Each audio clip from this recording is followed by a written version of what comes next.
sekali lagi nyebutnya orang di pemerintahan yang soleh, saya yakin tetap ada. Kepolisian yang soleh juga pasti saya yakin masih banyak. Kita sebutnya oknum aja lah ya. Mereka kan bisa ada karena ada oknum-oknum yang ikut berpartisipasi. Banyak juga sih memang yang untuk dari imigrasi itu kan sebetulnya kelihatan paspornya. Ini paspornya kok bolak-balik misalnya Thailand, Kamboja, Vietnam, Kamboja, Vietnam, Kamboja. Itu udah tahu pasti kerjaan apa lagi. Pokoknya memang sampai ada titik habis. Akhirnya pandemi nggak boleh pada keluar kemana-mana. Lowongan yang paling banyak dibuka kan waktu pandemi salah satunya kurir. Ngelamar kerja di JNT, naik motor nganterin paket, Kok ngetok-ngetokin sebenarnya di gitu. kurir berarti ya? Halo Sobat Kompas TV, jumpa lagi bersama saya Aisyah Malaya Putri. Nah Sobat Kompas TV, saat ini penegak hukum sedang gencar-gencarnya memberantas pelaku judi online. Mulai dari aksi kepolisian hingga suara lantang anggota dewan. Untuk itu kita akan membahasnya. Saat ini saya sudah bersama dengan Ko Denis Lim, atau juga yang akrab disapa dengan Ustadz Denis. Assalamualaikum Ko, apa kabar? Waalaikumsalam warahmatullahi wabarakatuh. Sehat Ko? Alhamdulillah masih diizinkan sehat. Alhamdulillah. Alhamdulillah. Kok kita mau tanya nih sama Ko Denis soal kasus judi online di Indonesia. Siap. Mengingat juga background Ko Denis dulunya itu sempat menjadi pebisnis ataupun bandar judi online atau kasino ya Ko ya? Iya. Nah itu menurut Ko Denis apa sih tren yang membuat hal-hal ini sangat gencar sekali di negara kita saat ini? Judi itu sebetulnya salah satu kegiatan manusia yang terlama ya. Walaupun dulu tebak-tebakan angka atau pertandingan juga ditebak siapa yang menang. Ya sekarang merebak dengan teknologi dan diawalinya dengan gara-gara ya butuh duit ya orang. Butuh Mereka ngerasa bahwa duit itu sumber kebahagiaan. Kayaknya kalau punya banyak duit enak, apalagi kalau bisa didapat dengan cara yang gampang. Makanya kenapa saya memilihnya jalan yang dakwah juga kan sebetulnya untuk menggawangi itu. Sehingga akhirnya meskipun gampang, tapi kalau jelas-jelas Allah bilang nggak boleh, dia tetap bilang ya udah nggak mau. Dan kalau misalkan meskipun agak lebih sulit, tapi halal barokah, ya udah itu tetap yang diambil.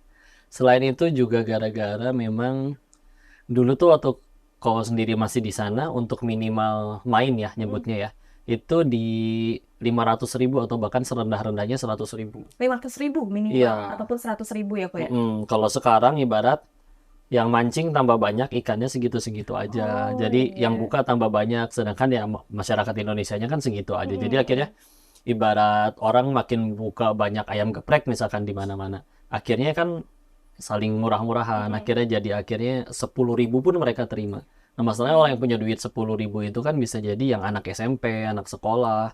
Kalau orang yang main 500.000 bisa jadi emang penghasilan mereka 20 juta. Jadi kalau kalah pun mereka tahu kapan harus berhenti, kapan harus ini udah nggak bisa lagi nih karena ini udah prioritas untuk keluarga. Kalau setelah ini bisnisku akan goyang dan yang lain-lain. Seenggaknya mereka punya kemampuan finansial yang lebih lah. Jadi kalau ketika akhirnya bicaranya anak SMP, ya orang-orang yang punya budgetnya cuma 10.000 lah.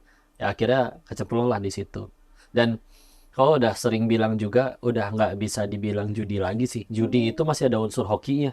Ini tebak ganjil atau genap, atau besar atau kecil, angka berapa, masih bisa ada kemungkinan benar kan. Kalau ini kan yang kita lawan bandarnya bikin sistemnya bisa dia di settingnya untuk nguntungin si bandar ya. Maka lebih bisa dibilang udah penipuan atau pembodohan. Iya. Jadi udah bukan judi lagi sebetulnya. Iya sih. Jadi Berarti itu faktor yang trennya itu jadi karena kemiskinan juga ya Ko ya? Nah, Ko, ini lanjut lagi. Mungkin beberapa kali Ko sempat mention di podcast. Itu gimana sih awal Ko Denis awalnya menjadi bandar judi, sekarang menjadi seorang pendakwah. Bisa ceritakan lagi kepada kita gitu, gimana awal mulanya Ko? sebetulnya asalnya semua orang pengen bahagia ya. Awalnya saya ke sana juga dikiranya punya banyak uang tuh menyenangkan gitu ya. Ya tapi ternyata begitulah, selagi judulnya dunia masih bisa bikin bosen. Kalaupun ada yang ngerasa, oh Fon, kok terima uang banyak enak. Silakan coba terima uang misalkan 80 juta setahun penuh selama berturut-turut bertahun-tahun, setiap hari terima, nanti kesenangannya akan menurun. Demi Allah itu pasti. Selagi judulnya dunia akan bosan. Punya mobil terbaru, hari pertama menyenangkan, tahun kelima biasa aja. Semuanya akan menurun. Ketika terjadi kayak gitu, dengan bodohnya saya mikir mungkin saya cuma kurang kaya aja. Begitu ketemu sama yang lebih kaya untuk ganti circle ya dengan bandar-bandar yang lebih besar, mereka punya masalah lain, seperti kadang ada yang dia bisa murung padahal kita lagi makan di resto, di seberang ada warung tenda ya kalau kayak di kita mah. Ada ibu lagi disuapin jeruk dengan udah dikupasin rapi, diantar dari tangan si anak ke mulut bibir ibunya, terus tangan si anak pun udah standby nerima buangan bijinya. Dia sampai bilang, anak gua tuh nggak pernah tuh kayak begitu. Ya kita berusaha ngehibur, tapi karena dia Chinese juga ya, kok lu kan anaknya kuliah di London, di Jerman. Kalau kalau dia nggak minta duit, gua nelpon nggak pernah diterima. Kan istri baru lo beliin BMW. Nih supir baru kirim foto. Dia baru bawa berondong berzina di mobil baru itu. Dengan segala macam permasalahannya. Bahkan mereka dalam kondisi, mohon maaf ya, kalau lagi di tempat hiburan juga dalam keadaan mabuk aja. Kadang kan kita ngobrol rencana tahun depan gimana nih. Oh kita buka 5 web baru. 10 tahun ke depan, 30 tahun ke depan.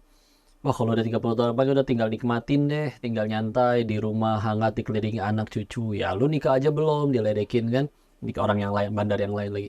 Nikah aja belum. Ya itu perempuan pada nari, ya, mohon maaf tanpa busana di sekelilingnya nikahin aja salah satu. Dia bilang, udah gila kali Indonesia, masa gua nikahin kayak gini buat jadi ibu dari anak-anak gua. Segitu tuh orang mabuk. Jadi mereka sendiri sadar nggak pengen selamanya di dunia seperti itu. Dan dengan bodohnya saya masih nggak percaya. Pasti ada orang yang udah puluhan tahun di dunia itu, tapi tetap happy ending. Pergi ke beberapa kasino, tanya siapa pendirinya, di mana orangnya, jawabannya ya ada yang kan udah mati kena HIV AIDS, kan ada yang masih di penjara dikhianati anak buahnya. Ada nggak yang masih tetap kaya? Ada, tapi kan agak gila ya, anak-anaknya mati overdosis narkoba semua. Nggak nemu satupun yang happy ending. Itu yang mulai membosankan, yang di situ nggak mau selamanya, yang udah benar-benar lama pun nggak ada yang happy ending. Jadi nggak nemuin alasan lagi untuk tetap di sana. Sampai di titik bahwa cepat atau lambat berarti harus berhenti. Tinggal pilihannya mau berhenti sendiri atau Allah paksa buat berhenti. Jadi kan ketika masa ya nunggu dipaksa dulu, karena ada orang yang memang baru bisa keluar dari dunia kayak gitu ya setelah dipenjara dulu, atau mohon maaf ya, kan ada yang sampai mohon maaf kena penyakit kelamin, naudzubillah. Maka ya sudah berhenti. Akhirnya berhenti ya kok ya? Memilih untuk pasti ya, karena cepat atau lambat pasti berhenti. Iya. Nah, kok ini ada data dari Pusat Pelaporan dan Analisis Transaksi Keuangan atau PPATK itu mengungkap nilai transaksi judi online Indonesia mencapai 237 triliun rupiah pada tahun 2023. Gimana menurut kau Dennis? Apakah angka-angka ini sebenarnya bisa lebih besar lagi? Dibilang besar, dan kalau dibilang Indonesia selalu lebih besar se Asia Tenggara, mah sebetulnya kalau mau jujur karena memang penduduknya pun lebih banyak. Kita pun kalau mau dibandingkan ya mohon maaf dengan China, ya pasti besaran mereka karena penduduknya pun 1,2 miliar ya. Jadi secara angka bahkan memang mungkin masih bisa lebih besar dan juga ya mudah-mudahan bisa lebih kecil ya. Tapi ya itu dia tadi ada yang baru tahu tentang permainan seperti ininya, ditambah harganya pun istilahnya diturunin.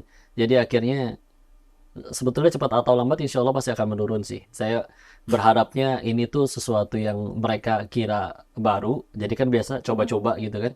Karena sebetulnya permainan judi kan dari dulu udah lama banget. Cuman yang memang paling klasik-klasik itu kan togel atau juga judi bola ya, tebak pertandingan, skor dan segala macam atau kasino. Kalau sekarang kan istilahnya ada sesuatu yang baru yang mereka sebut slot. Yang sebetulnya itu produk lama kami juga, tapi memang baru rame di Indonesianya sekarang-sekarang ini.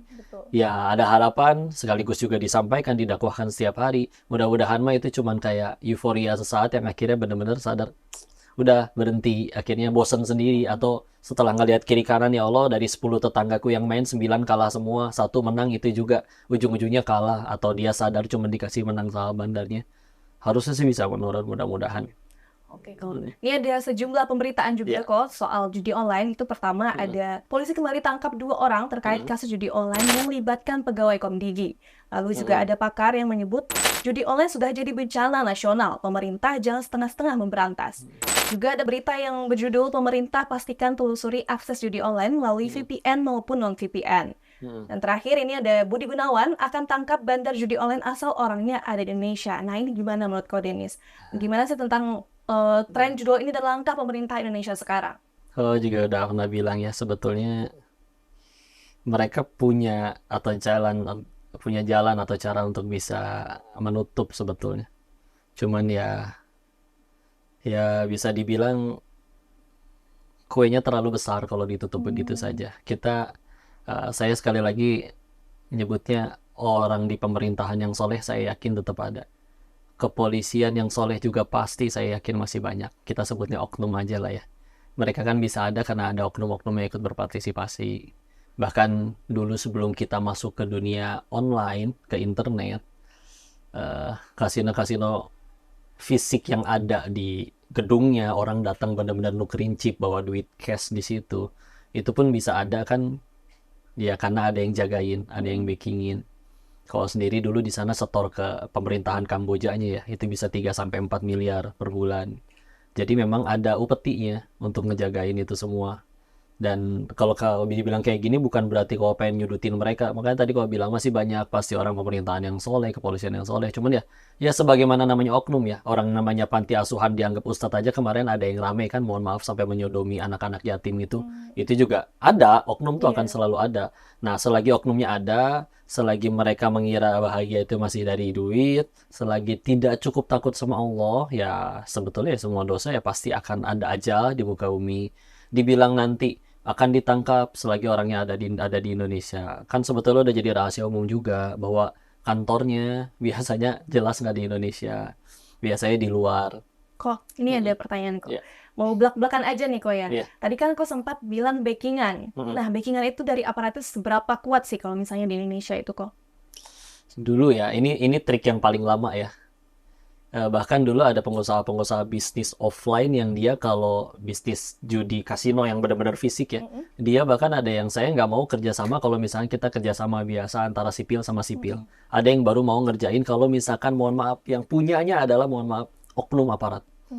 Nanti karena kalau misalkan yang punyanya oknum aparat ya tinggal tanya anak lu sekolah di mana di Australia, kita ada yang biayain. Tapi kalau sipil sama sipil itu kudu tiap rutin kong kali kong istilahnya untuk mohon maaf ya bayar sogokan, bayar suap untuk gimana caranya supaya nggak digerebek. Bahkan mereka juga punya trik seperti ini dulu. Kalau misalnya orang datang dengan bawa duit cash main di meja kasino yang benar-benar masih zaman dulu ya, fisik offline. Mereka begitu datang, terus kan datang bawa duit cash ya, buat nuker untuk main chip yang buat mainnya itu. Nah itu duit cashnya udah ditaruh di mobil. Kalau misal ternyata hari itu lagi misalkan banyak yang menang, itu tinggal telepon ke yang udah kong kali kong itu. Gerebek sekarang juga. Jadi setiap kali ada yang menang, dikerjain, digerebek. Ya orang lagi menang juga kabur, namanya lagi digerebek kayak begitu. Nah, yang di oknumnya, oknum-oknum yang tadinya dapat duitnya dari mana? Duit yang udah bertebaran di meja itu aja, silahkan dibawain, diambilin. Udah. Jadi gitu ya Pak, ada triknya juga ya? Udah ada permainannya. Selain permainannya juga semuanya bisa disetting. Nah tadi juga Ko Dennis tuh bilang oknum. Jadi ini sebenarnya tuh emang benar-benar oknum saja atau memang sudah tersistem di aparat kita?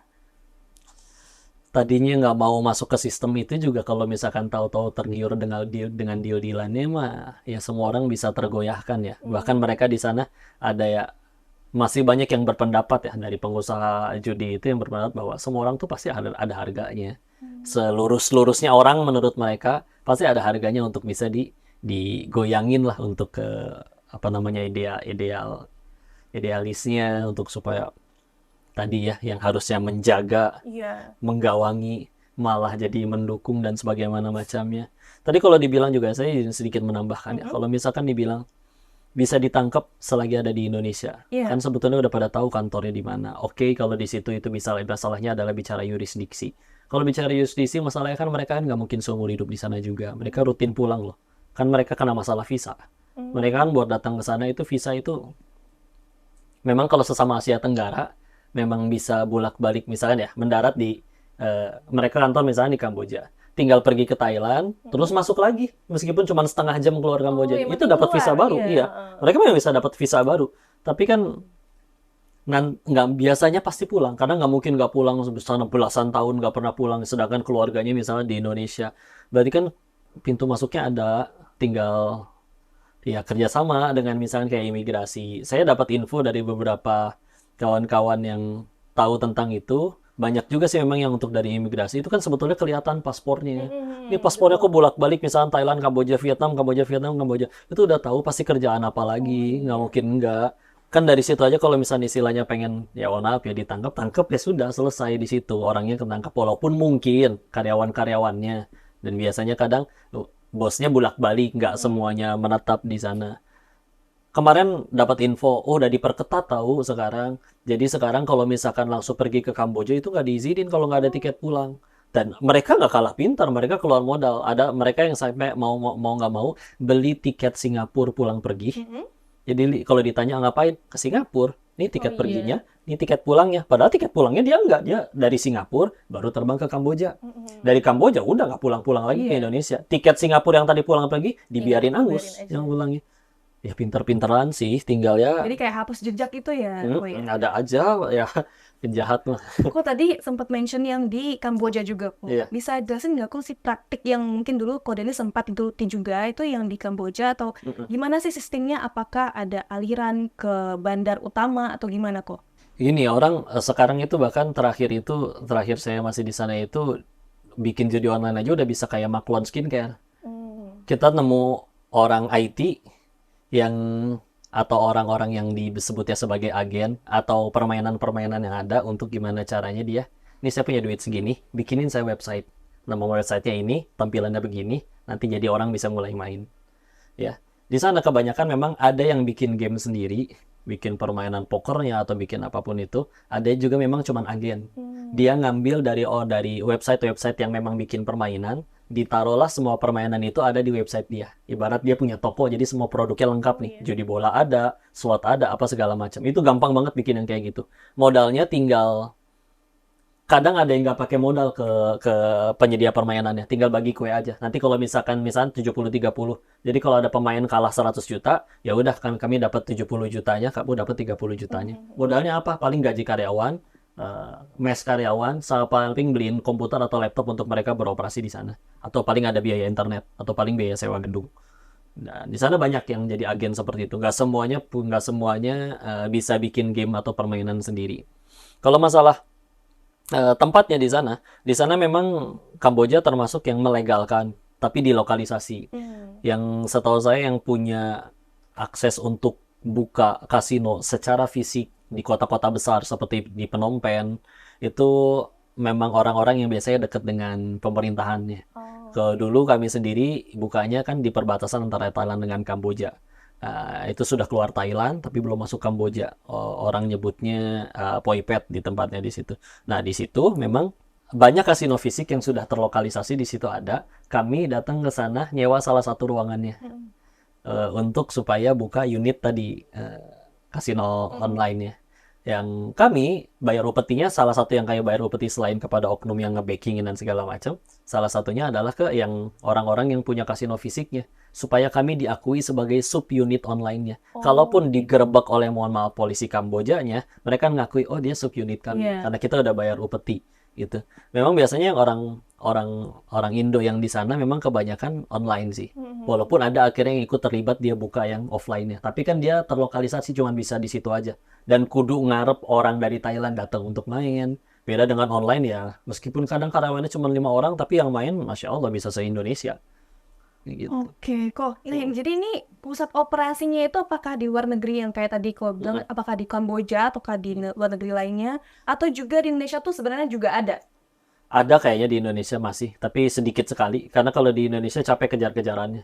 Karena sebelum orang pada mulai pindah ke sana juga, kita sempat ngalamin yang di Indonesia. Jadi sehari ini apartemen di mana, terus pindah lagi ke apartemen mana, bahkan harus pindah kota, kan capek sekali. Iya, betul. Nah, kalau di sana kan ibaratnya, ya di luar yurisdiksi yang Indonesianya, kita tetap sih bayar upeti ke sana, seperti kayak ke kasino fisik yang di sana, untuk supaya diakui sebagai, karena di sana memang yang kasino fisik itu punya license, punya izin ke negara Kambojanya. Jadi kalau misalkan ada apa-apa, mereka tinggal tunjukin license-nya. Nah, kita yang online di sana kan sebetulnya orang Indo nggak punya license. Tapi kan kita nebeng license-nya si kasino itu.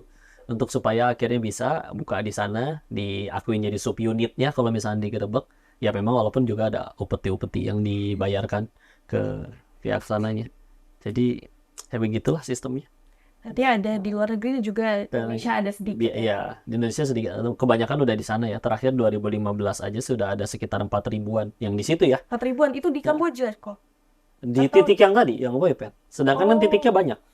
Titiknya banyak. Iya, di perbatasan Kamboja dan sekelilingnya itu yang perbatasan Kamboja dengan Thailand, yang perbatasan Kamboja dengan Vietnam aja kan ada lagi. Oh. Ada beberapa tempat lagi.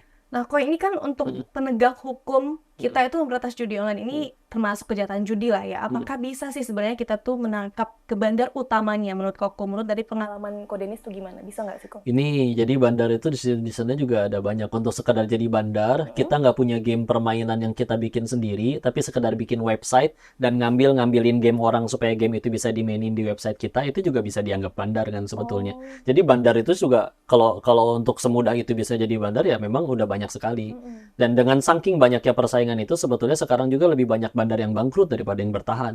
Karena ya memang web baru nggak punya database, akhirnya dia buka, pemain nggak pada main atau juga main juga belum pada banyak yang kalahnya, sedangkan dia habis untuk biaya kantor, internet, gaji karyawan, dan belum kalau udah tinggal di sana memang ya hiburannya biasanya antara ke perempuan, antara ke narkoba, antara dugem dan yang lain-lain. Kadang habis dengan biaya hidup mereka sendiri. Jadi memang bandar-bandar yang dimaksud yang paling gede-gedenya itu mungkin yang tadi penyedia-penyedia gamenya. Cuma penyedia gamenya itu ya biasanya memang banyak yang juga bukan di Indonesia, ya Cina bikin sendiri, yang di Filipina juga ada, yang atau bahkan dari Eropa juga ada. Mereka benar-benar bikin gamenya ini bisa disebar ke semua website-website yang pada pengen bikin. Dan kalau yang benar-benar bikin game itu kan kita benar-benar kalau pengen main kita transfer duit kita asli untuk bisa jadi punya saldo untuk main di game mereka kan. Yang lain yang untuk pada jadi yang di bawah-bawahnya kan jatuhnya sebenarnya cuma agen-agen, walaupun bisa dibilang juga jadi bandar sih. Tapi ya kalau misalkan memang yang website benar-benar bandar utama yang penyedia gamenya, ya dia kan memang kalau memang bukan orang Indonesia dan bukan kantornya di Indonesia ya itu susah. Tapi kan sebetulnya yang untuk masuk ke Indonesianya aja sebetulnya kalau mau jujur, Cina bisa mengembargo dirinya sendiri sampai akhirnya di situ Google nggak bisa dibuka, WhatsApp nggak bisa dipakai. Akhirnya mereka bikin WeChat, mereka nggak punya Google, akhirnya mereka bikin Paitu. Jadi sebetulnya bisa-bisa aja untuk ditutup itu tadi semua keran utama dari paling atasnya. Walaupun masih ada pasti yang kejar-kejaran, ngumpet-ngumpetan pakai VPN dan lain-lain. Tapi kan seenggaknya tuh keran besarnya udah ketutup, itu dia tadi. Nah, ini ada yang perkara situs nih, ini ada juga waktu itu sempat ramai. Kemarin itu Komisi 1 DPR singgung Kominfo era Budi Ari, blokir status WordPress bukan judi online. Ini apakah emang cukup dengan memblokir situs aja kok? Sebetulnya dengan blokir situs pun mereka bisa dengan semudah itu buka situs baru loh. Jadi bahkan untuk misalkan kayak dulu ya, untuk pengen main di permainan, misalkan SBO Bet itu udah terkenal dari dulu untuk main di sana, lengkap ada kasinonya, ada sportsbooknya, untuk judi yang olahraga. Kalau ternyata akhirnya sbobet.com yang nggak bisa dibuka Indonesia, mereka punya banyak sekian website mirrornya. Untuk diganti namanya tinggal masukin baru akhirnya bisa kebuka. Jadi merujuk masih ke server dan juga web yang sama, tapi tinggal nama ininya. Ya, begitu kita tahu, kita tinggal misalkan ajukan untuk supaya akhirnya itu diblok, ya mereka bisa bikin lagi sih sebetulnya. Jadi ya, semua orang kan bisa akses internet sekarang, dan promo ini pun bisa di mana saja. Ada yang bahkan dengan cara ya nyawer orang yang pada live TikTok atau apa, segala macam. Ramai juga kemarin ada bisa, itu marketing, ya pinter-pinteran sih. Ya memang, ya begitulah memang kerjaan yang istilahnya jaga gawangnya itu. Setiap kali ada celah baru tutup, ada celah baru tutup, ada celah baru tutup. Ya begitulah, ya memang harusnya terus-menerus begitu. Ya, berarti biarpun ditutup nanti dibikin lagi yang baru ya, Ko ya? Iya, mereka bisa bikin lagi, ibarat ya di sini yang dulu masih kasino fisik aja, satu gedung ditutup, ya kalau bandarnya belum ketangkap dia buka lagi, ntar buka nyewa ruko lagi, atau bahkan di rumah mereka punya cara komunikasi tersendiri yang tertutup, tidak diumumin di orang, ngundang beberapa orang untuk main datang ke rumah. Itu yang walaupun ya akhirnya sedikit sih, nggak bisa semasif yang online kalau kayak gitu, tapi kan sebetulnya ya celah mah pasti ada aja ya. Pasti ada aja nih Ko ya. Ko ini juga melihat generasi kita sekarang ini, Ko, apa sih faktor yang membuat pelaku jadi bandar ataupun pelaku judol? Kalau kau berpendapatnya ya tadi ya, tidak cukup yakin dengan Allah sang pemberi rezeki. Karena ketika akhirnya udah benar-benar yakin bahwa saya, kakaknya, semuanya dilarang mati sebelum rezeki yang Allah janjiin waktu kita masih di alam rahim. Kita di Islam percayanya gitu. Hadisnya ada. Makanya dia nggak akan berani ngambil yang bukan haknya. Karena dapat juga Allah nggak suka. Kalau udah Allah nggak suka, berkah hilang. Berkah hilang ya lihatlah para koruptor. Uangnya banyak tapi nyolong melulu. Karena yang hilang berkahnya. Sedangkan yang bisa jadi cuma tukang gorengan, supir beca. Tapi ketika akhirnya berkah, Allah bisa jadiin anak-anaknya hafal Quran semua, jadi sekolahnya beasiswa semua. kenal banyak sekali guru PAUD yang cuman ngajar sebulan digaji 250.000, anak yatim, adiknya 5, hidup tuh. Hidup dari mana 250.000 untuk 6 orang? Tapi kalau misalnya Allah udah pengen berkahi, dan mereka benar-benar beriman, gak mau nyentuh sama sekali, mah bismillah. Makanya kenapa selama ini akhirnya milih jalan dakwah ini juga, mudah-mudahan jadi wasilah, hidayah itu datang. Daripada misalkan nemuin, datengin, pada judi lu ya, gue pukul atau dibacok. Kalau mereka emang masih pengen main, kita yang ngancem pergi, ya mereka masih main lagi.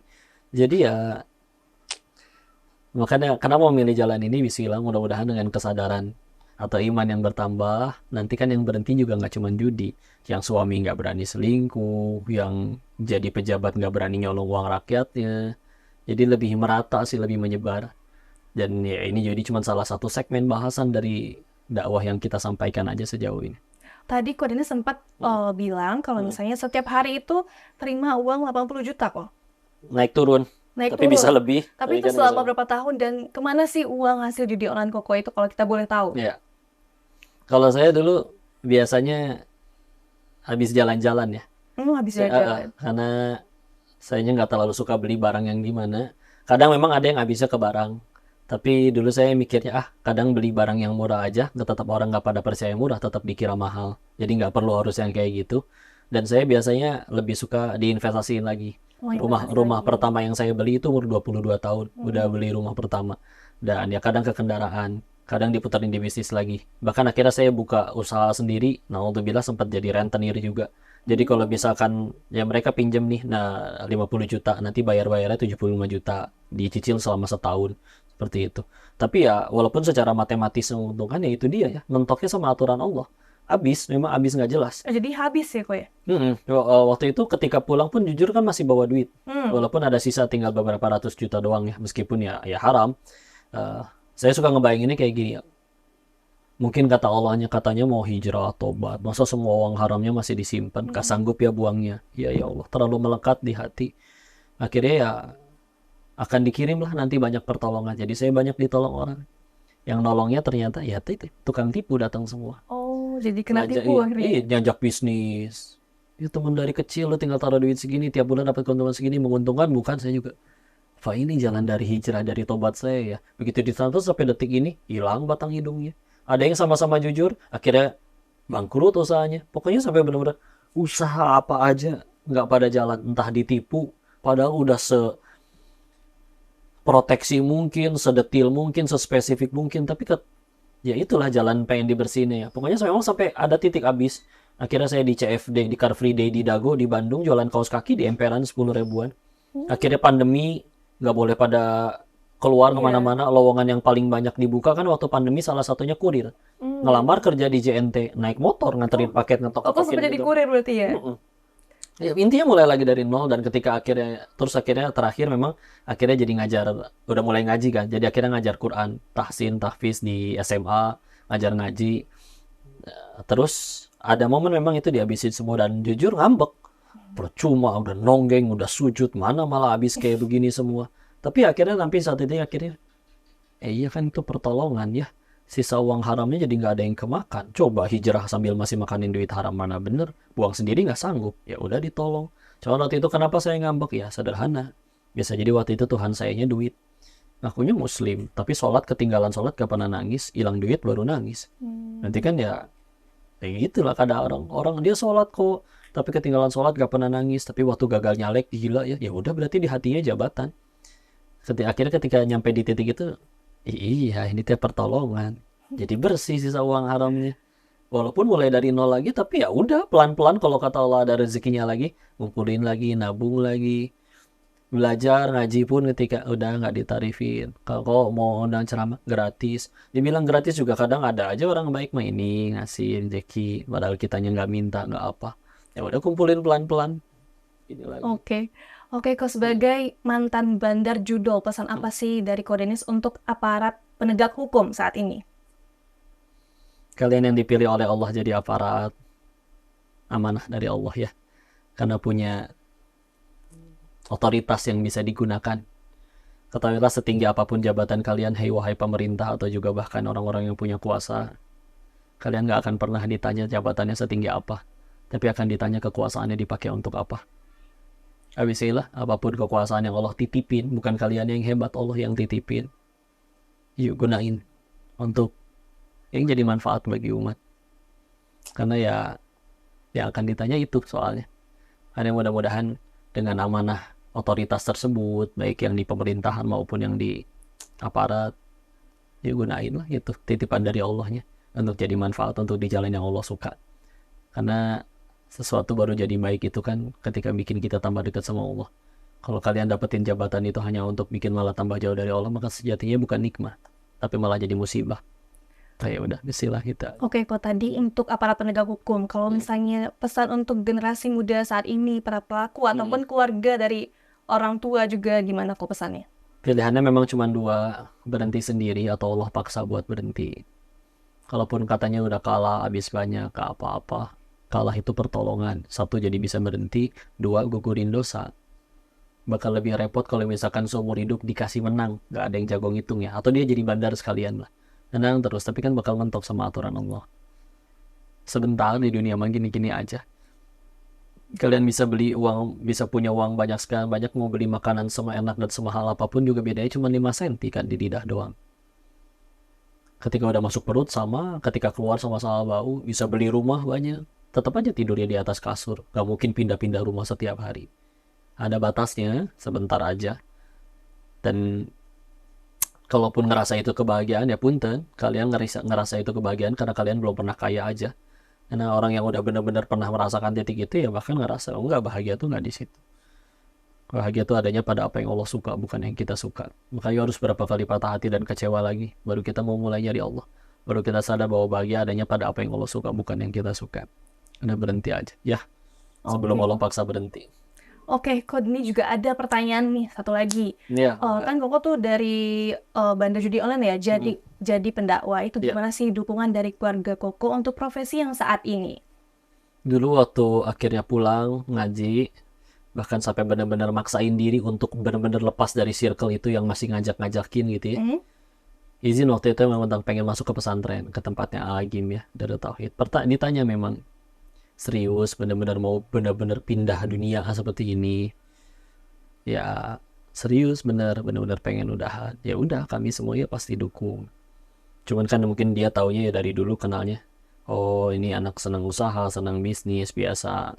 Akhirnya tahu susahnya dari yang masih kuliah sambil ngeles-ngelesin anak-anak SMP, SMA, mate, fisika, kimia 2 jam cuma dibayar 35.000. Berjuang dari itu nol sampai akhirnya mau jalan dapat duit walaupun ya haram. Cuman ditanya serius benar mau kayak gitu, ya sudah, memang alhamdulillah didukung. Akhirnya masuk pesantren, ganti circle baru, belajar lagi semua dari nol. Dan alhamdulillah sih, kalau nggak doa dari mereka juga kan bisa jadi ini mah doa dari orang tua, doa dari pasangan, atau bahkan mungkin doa dari orang yang pernah saya zolimi dulu. Tapi Allah pengen kabulin doanya biar dia dapat pahala jariah. Mungkin orangnya sudah wafat, tapi ini orang yang didoainnya lagi ngaji kan beliaunya kebagian pahala jariahnya. Saya nggak nemu ada kebaikan pada diri ini soalnya. Karena memang ya banyak dosanya, cuman ya ini pendosa yang terlalu banyak ditolong oleh Allah aja. Mohon doanya, mudah-mudahan bisa jadi baik betulan. Didukung sama orang tua, alhamdulillah. Masih ada nggak sih kok orang-orang yang masih menggoda ko Dennis ini untuk balik main judo? Kalau sekarang kayaknya udah enggak sih. Nggak ada ya? Kalau dulu masih sering udah ngapain balik, apalagi pas lagi jatuh lagi ya. Udah ajakin. Kalau sekarang udah lebih banyak yang udah deh, akhirnya ada beberapa temen yang dulu masih di sana, sekarang terakhir dapat info, oh udah berhenti. Udah berhenti. Banyak sih yang dari yang cuman admin sampai yang juga pernah ikut ke Bandarin, itu udah cukup banyak yang berhenti. Walaupun akhirnya memang karena berlomba dengan usia juga ya. Ada banyak yang lebih tua dari saya juga. Kan repot juga kalau misalnya umur misalkan udah 48, 49, belum nikah, belum punya apa-apa. Karena mereka kadang renungannya ya udah berapa belas tahun ya, setelah dipikir-pikir udah ada yang nyampe 15 tahun, ada 20 tahun. Bayangin harusnya punya uang puluhan juta per bulan. Harusnya kan udah punya apa aja tuh selama bertahun. Tapi ternyata malah lu punya apa bro setelah udah berapa tahun di situ? Oh, enggak. Mobil nggak ada, rumah nggak ada, motor aja nggak ada, malah punya banyak utang ya. Karena memang gaya hidup di sananya nggak semua orang sanggup untuk mengelola uang, apalagi duitnya duit setan dimakan jin ya, uang panas, uang haram, lebih gampang keluarnya. Nggak, kira lebih baik yang berhenti. Kalaupun masih ada ya kadang ada juga yang dalam bentuknya ancaman. Oh, ada. Terlalu banyak bicara, ya sudah lah. Kalaupun mati ya mudah-mudahan syahid aja husnul khotimah. Tapi ya sudah, sejauh ini juga kan sebetulnya saya dalam menyampaikan nggak pernah nyebut nama siapapun karena berusaha ngambil hikmah aja. Ibarat cuman ngajarin nih, depan ada 2 jalan nih, kiri sama kanan. Dulu Koko belok kiri, bocos, bonyok, akhirnya ngambil jalan yang lain.